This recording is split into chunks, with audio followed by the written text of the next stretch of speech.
I want to salute both Lamar Alexander and Patty Murray for working hard on a bipartisan solution.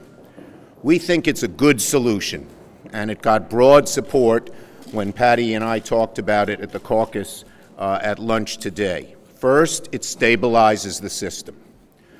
2 years of cost sharing provides real stability to the system, and we want to make sure that happens. We want to work in the long term to reduce premiums and increase coverage. Our Republican colleagues seem to be in the opposite place on the long term.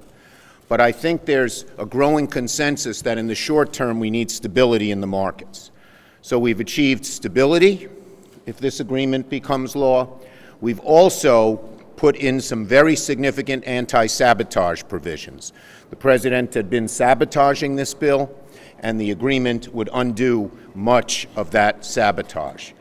You know what? When Republicans and Democrats in Congress take the time to work together under regular order, rather than retreating to partisan corners, we can truly get things done that help people that we serve. But I think it is terribly important, and I really do appeal to the media, to allow for a serious discussion on what I consider to be the cruelest and most unfair budget presented by the majority party in the modern history of this country.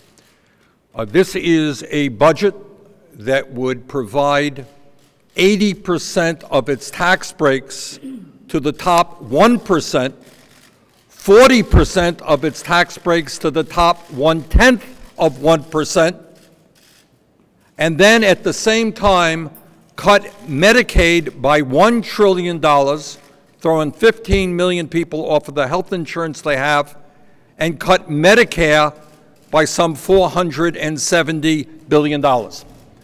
This is a budget that would repeal the estate tax, giving unbelievably large tax breaks to the top 2/10 of 1%.